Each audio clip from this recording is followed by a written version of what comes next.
America's sweetheart, Reese Witherspoon, you heard she was arrested for disorderly conduct a couple of weeks ago. Her husband, Jim Toth, I thought it was Tim Joth, but Jim Toth was drunk driving. They got pulled over, and she sort of went bananas. Let's go to the videotape. My name is Reese Witherspoon. You're arresting me for obstruction of justice. It will be in the national news. I just want to let you know. That's fine. I'm so glad why? that way. Why, on God's holy name, would you have gotten up out of your car? You would have been able to drive. Because I wanted to talk to you like a normal person would talk to a normal person. But I told you not to get up out the car. Absolutely. You told me not to get out of the car. That's and right. I said to you, I disagree. Well, that's okay. Because that's my perspective as an American. Let's go ahead and take a seat for us, okay? Okay, yes, sir. He's arresting us. I understand, but For what? What have I done? Well, What did I do? he told you to stop. Just stop. Don't say anything. All right, so that's from our friends at TMZ, obviously. Now, I thought the cop was incredibly polite. He's like, look, I asked you not to get out of the car. Yeah. I told you that might be a bad idea. Yeah. And I don't. There's been a lot of cop stops where they haven't been as polite. Okay, so I thought she was already like in pretty good shape with a cop who seems pretty understanding, and then she comes in with the, oh, you're going to be in the national news. Reese, I got bad news for you. You're in the national news, and not in a pretty way. I mean, saying, do you know who I am? That's disastrous. Now we got it on tape. When she says something like that, do you think she knows that the dashboard camera is on? Is that a piece of what's going on here? Oh, I don't think so. I think she was so wasted, no idea. When does do you know who I am? When does that work out? Like, I mean, here's when it worked out. Yeah. Like old towns where the mayor controls the town. Like I can really bring the wrath of God on you. But in the new world order here, it's just a disaster every single time.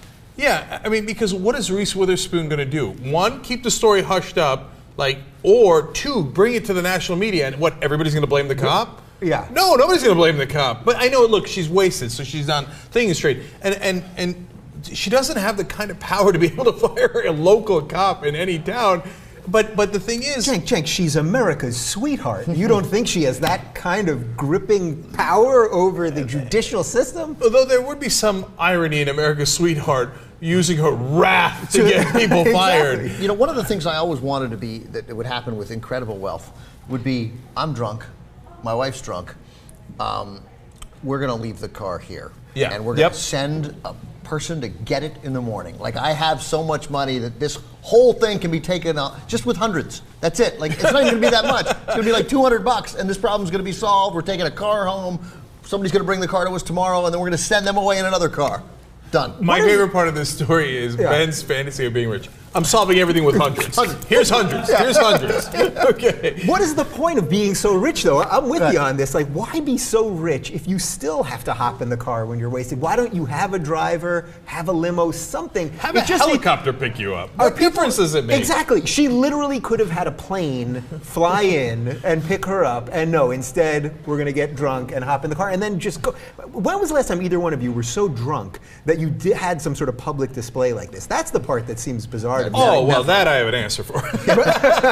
Except last night. No, you know, when I lived in New York, I would have great drunken nights of debauchery, okay? And like yelling in the streets and That's hard to believe. Yeah, I know, right? Weird, right? Too strong! No, not back. Okay.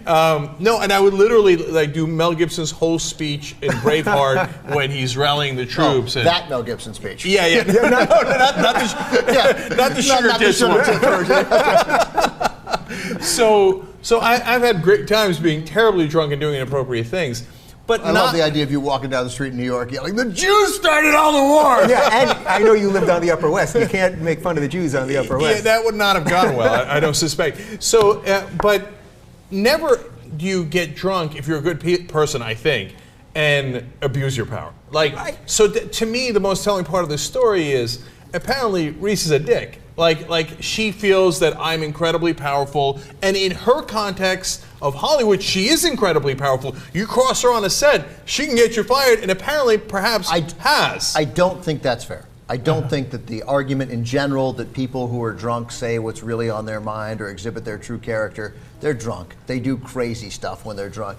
And her apology is so unequivocal and profound that it makes me think that that's probably not true. Like, she's not messing around in any way. She was like, yikes. Super embarrassing, super sorry. I hear you on that. When it first came out, we had a Supreme Court on it. I was overruled. I thought her publicist wrote it, and they did a brilliant job of writing it. I like the apology. We don't know who wrote it. But I was overruled, and TYT Supreme Court has ruled that she was earnest in her apology, so that is fact going forward, okay? But then I read that Kevin Smith has this huge beef with her, and apparently, like, he says, for whatever it's worth, that she's an unbearable prick in real life, like dismissive of people, like, oh, who are you? I'm America's sweetheart. I'll throw a bag of urine on you. I don't know, who are you? I feel like this is a movie she's already been in. You know what I mean? Where her as a star gets drunk and goes crazy, and then she has to go to rehab, and the boyfriend from the small hick town comes and. Regarding Jack's point, she's too pretty. I don't buy it. Oh, good, fair, good counterpoint. Yeah. That's how I lost the original case. All right. But here's my favorite part of the story. I don't know whether I didn't catch whether we included that on the tape that you played, Dave. But as the video ends, Witherspoon is escorted into the police car, and her husband apologizes. I'm sorry, he tells the cop. I had nothing to do with that. No. So you're right. That's absolutely my favorite part. I'm so glad you brought it up. But to me, that proves my point. Her husband's kind of used to this. And it's kind of saying like, so sorry about my wife. She's actually totally unbearable. Totally. Okay. But I mean, he is like, that's how bad a day she had. Is that the cop handcuffed her and her husband abandoned her. Yeah. While, by the way, he was being arrested. He was driving. He was the one driving. That's the irony. Yeah.